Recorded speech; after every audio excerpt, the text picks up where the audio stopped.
Hi, this is Lucy, and thanks for joining me today. I'm going to create 3 cards on camera and one, or you'll see me play around with it, and then you'll see the finished product at the end. Today I'm going to be using the Uniquely Creative Moody Blues kit, which is, if you've seen one of my other videos, I used this collection for some male cards, but this time I'm going to be using female ones.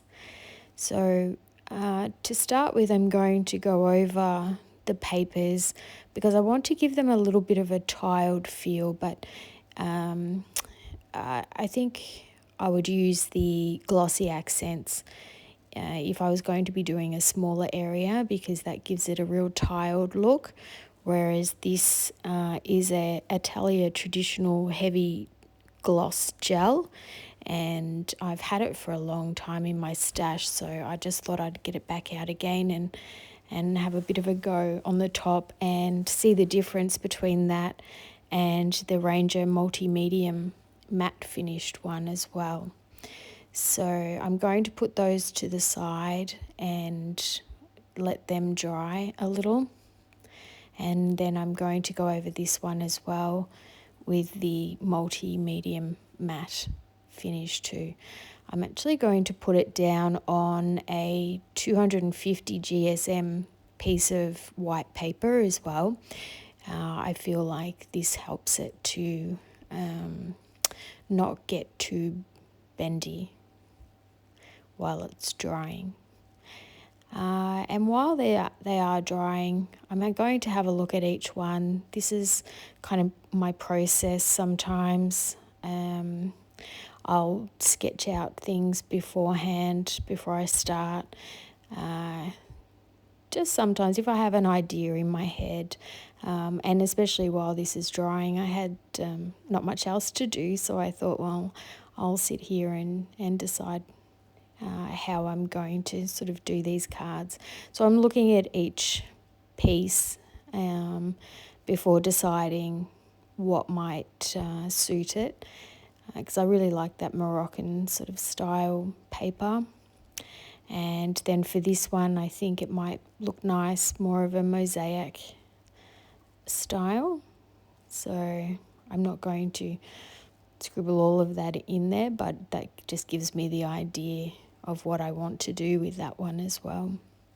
So we'll see. They don't come out exactly as planned as always, but it's always good to have a start and an idea to begin with.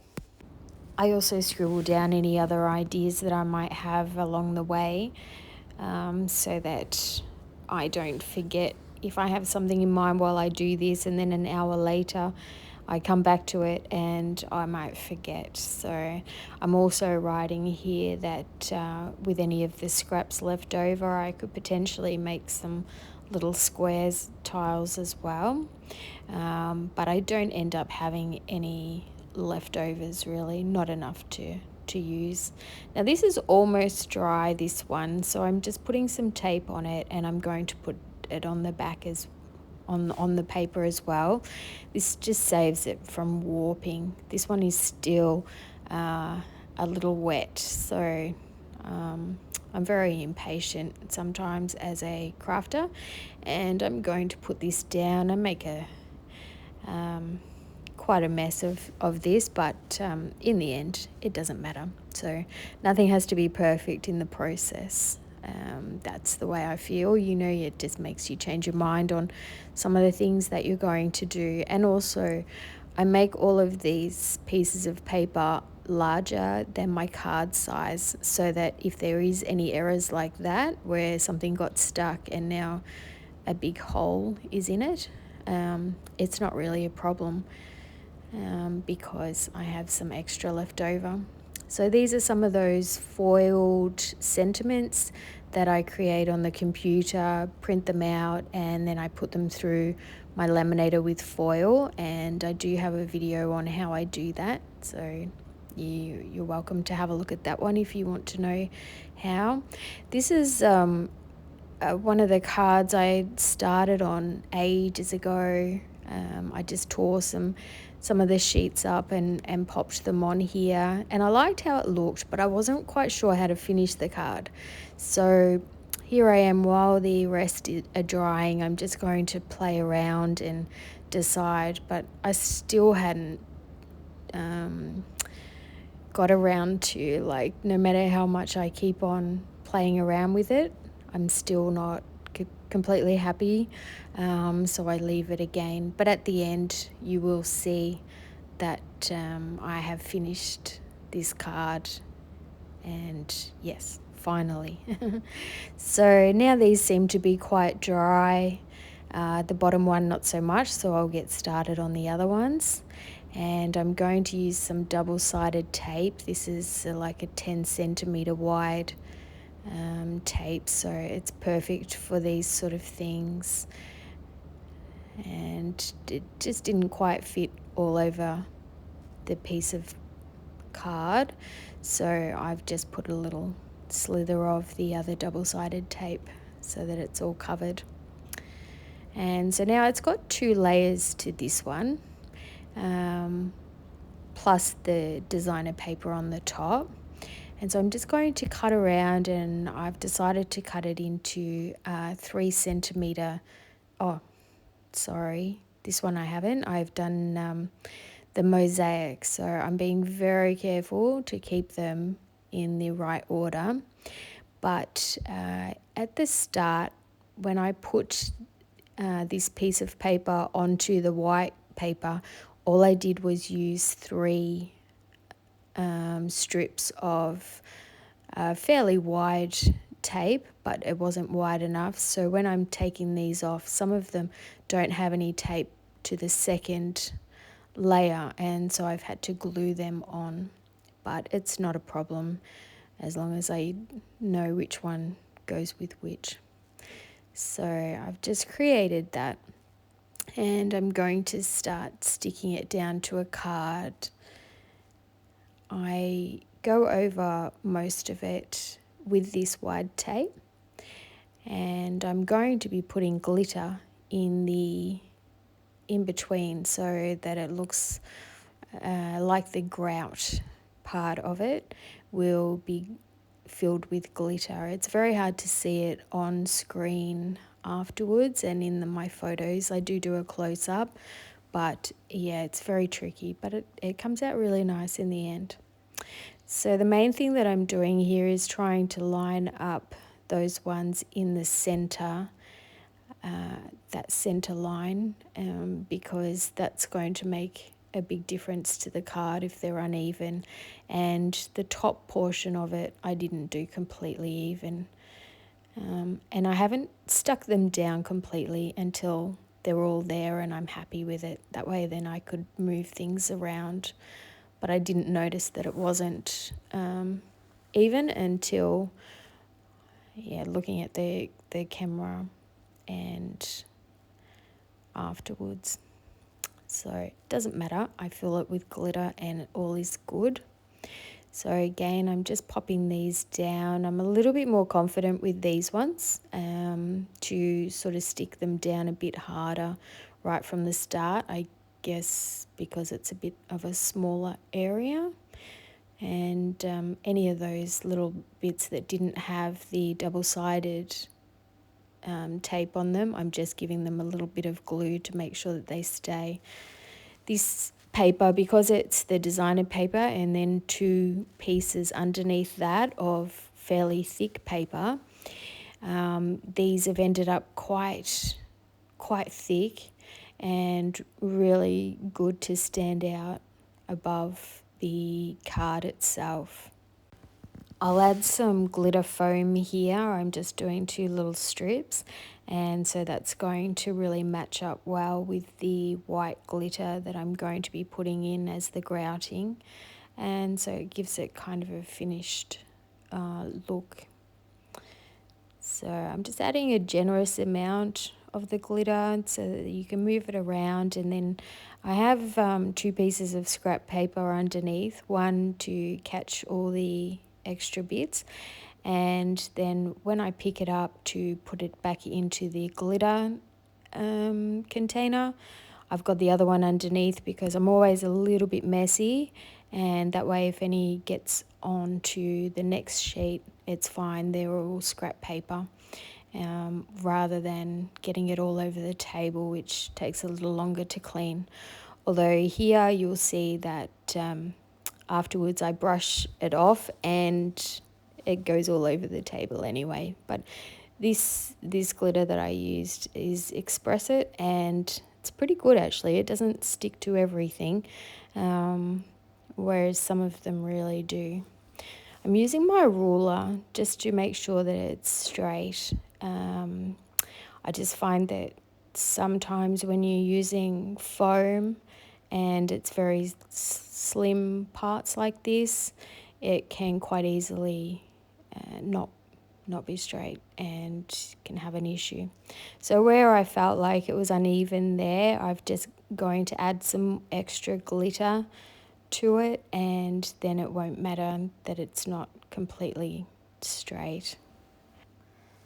So now I'm going to choose one of the sentiments that I think the font suits with this pattern, and I would have been better off putting this down first, but instead I've made it difficult on myself. But it's always good to show you guys that you can learn from my mistakes, and that way now I had to be more careful on trying to fit it rather than having it underneath and then fitting everything around it. So that would be my advice, and that's what I would do next time. So yeah, here I just grab a tissue to wipe off all the excess glitter, because people don't like glitter when they open up cards and it all falls out. So yeah, and on to the next card. So I'm just going to pop this down onto the thicker paper as well. This way, Uniquely Creative's papers are very sturdy and luxurious. And then I've got two lots of 250 GSM white paper underneath these, under all of them. And so I really wanted them to have some height and stand out against the white paper. I then cut them down into 3 centimetre squares, and I was going to try to keep them all in the correct order, but after a while, because I'd just been cutting them and not keeping them in a row while I was going, it took me a while to try to it was like one big puzzle.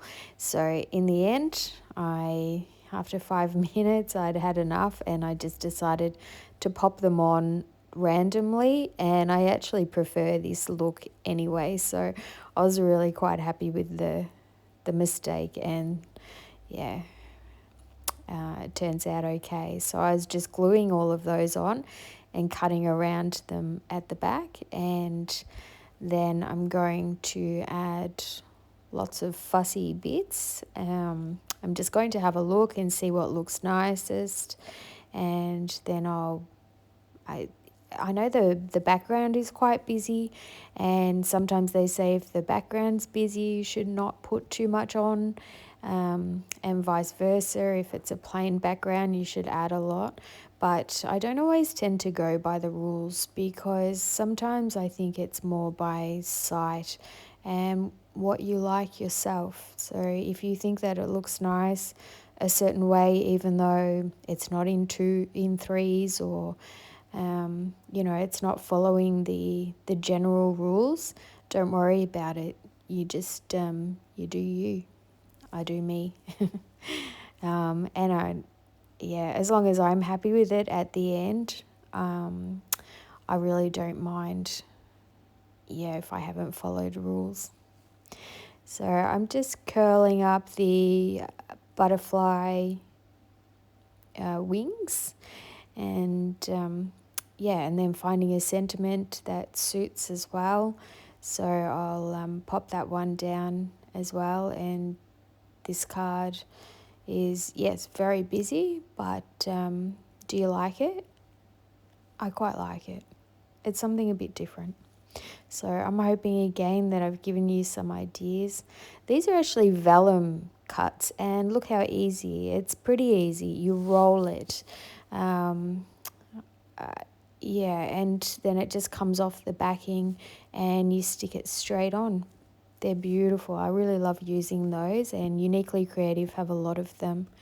So I'm just going to glue this down. This is a flourish from my old company that we designed all these, and yeah, we're no longer a company and I have lots left over, so I have a bit of fun still playing with them because I love them.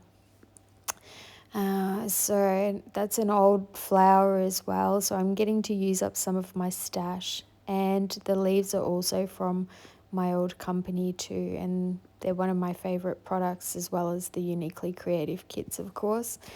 And then on to the next card, and I've cut these ones the same way as I did the other, but they're 2 centimeter squares instead of 3 centimeter squares. And then I've worked out about the size that I will need for this piece where I'm going to put the sentiment as well. And I just really liked this piece of paper and the printed flower on there, which I think will go really nicely with one of the other flowers that I'm going to add to the top of it as well. So I'm just going to put these ones on. I feel like they're a real Moroccan style. They're just really lovely. And this one was the one that I put the gloss multi-medium on, and I think it actually looks nicer. It stands out a little bit more, and you might be able to see that in the close-ups at the end, whereas the other ones, they don't. This flower I felt was too big, too high, so I've ended up cutting off the middle of it. And I remembered that I do have some centerpieces in my little stash here, so I'm just going to try one of those, and I like the way the white one looks the best, so I'm just going to add some glue and pop that on, and I've created a completely different flower to what it was, and at least you'll be able to post it a little bit easier now than the other one was probably a good 5 centimeters high otherwise, and it's always hard to get those in the envelopes. It's a bit easier if sometimes you make your own envelopes. So I'm just going to fussy cut around this. It's from one of the papers, the beautiful butterfly here, and yeah, this card is almost done, so it's a pretty quick one. Again, I'm just going to use my little stick to curl up the wings. I just think that's a really effective way to make the butterflies just look a little bit more realistic, like they're flying. So I'm adding the items. I didn't realize I hadn't added it to the card front, but that's okay. There's always now. So I end up sticking that down, and then the butterfly, and yes, this card is done. I add a couple of pearls to the butterfly body and a couple more leaves. Hopefully this is catching the light a little, and you can see the shine on that one and the glitter on the other and the gloss. And here's the final one of this card that I made, and a close-up. I hope you've enjoyed watching this video and got a couple of ideas and learned a couple of lessons where I made mistakes. Please subscribe if you would like to see my videos, and if you click the notification bell, you'll know anytime that I put up a new video. Thanks for watching. Bye.